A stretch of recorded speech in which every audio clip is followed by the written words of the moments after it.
Vous avez vu comment j'ai changé de t-shirt pour faire genre c'est un autre jour. Changé de maquillage, changé de coiffure, tout. C'est parti pour la troisième vidéo. C'est fait, profitez-en. Ça ne durera pas tout le temps. Bonjour à tous, j'espère que vous allez bien. Je vous retrouve aujourd'hui pour une nouvelle vidéo. Donc il y a quelques temps, je vous ai fait un top 5 des single dads traduits en français. Du coup, j'avais envie de vous parler aujourd'hui de 5 single dads qu'on trouve uniquement en VO.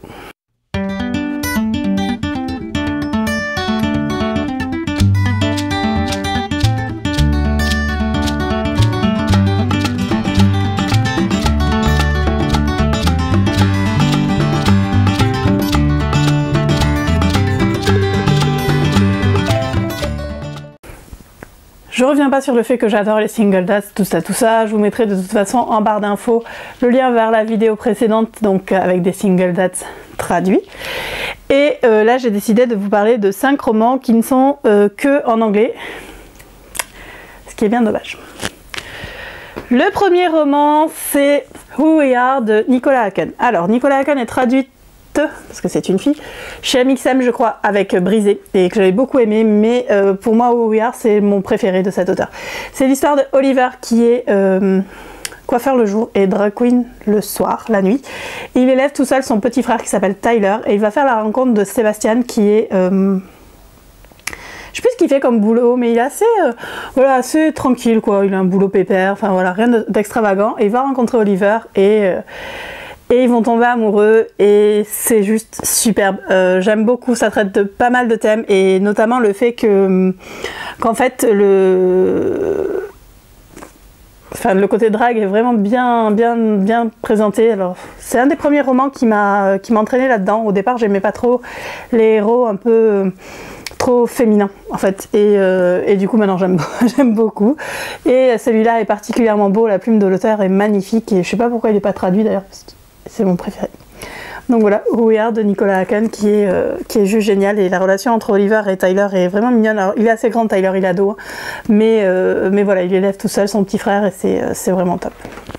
Le deuxième roman dont je voulais vous parler, c'est Poppy's Secret de Andrew Gray chez Dream Spinner Press. Alors Andrew Gray on le trouve encore chez Dream Spinner Press. Celui-là et d'autres. En fait, Andrew Gray a vraiment un talent inconsidéré avec les enfants. Enfin, j'aime beaucoup ces romans quand il y a des enfants. Je vous en avais mis un dans mon top 5 de la Saint-Valentin.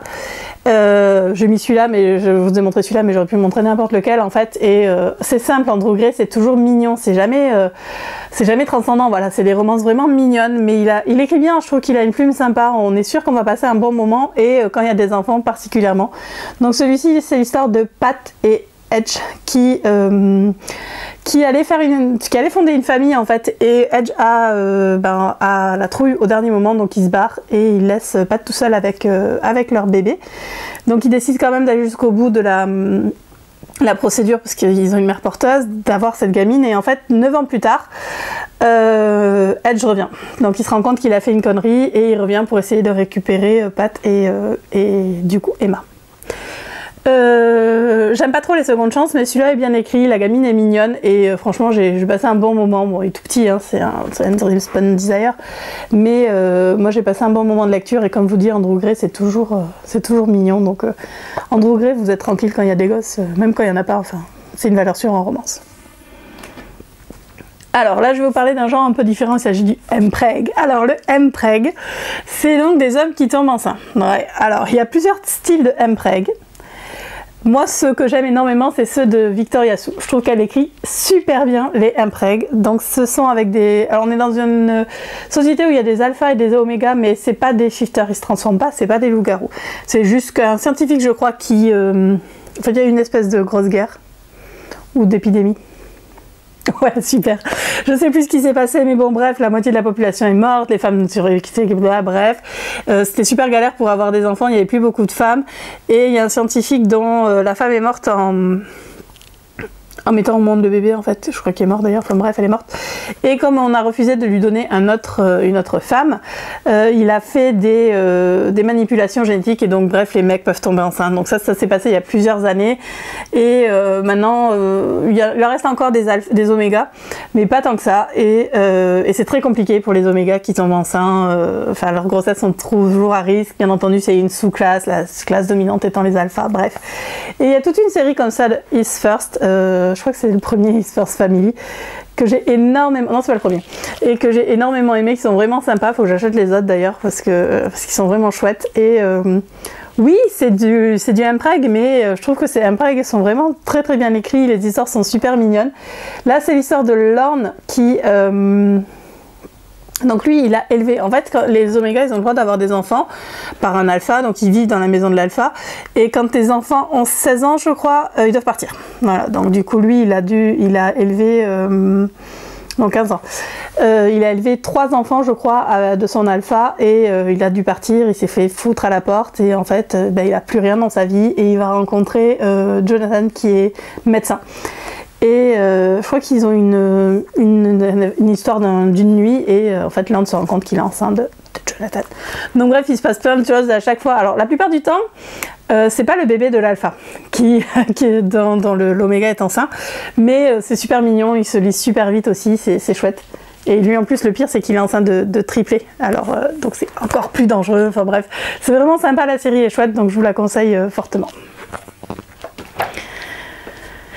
Je voulais ensuite vous parler de Art of the Redneck. Alors, je vous ai sorti Art of the Redneck, donc ça c'était chez Dream Spinner parce qu'elles ont racheté leurs droits, donc c'est Jodie Payne et Béa Tortuga, donc maintenant il est en auto-édition. Alors, j'aime beaucoup Béa Tortuga, elle écrit plein de romans avec des cow-boys, donc n'importe quel roman de Béa Tortuga avec des cow-boys et des bébés, c'est bon, ça fait l'affaire, ils sont vraiment très très bien écrits.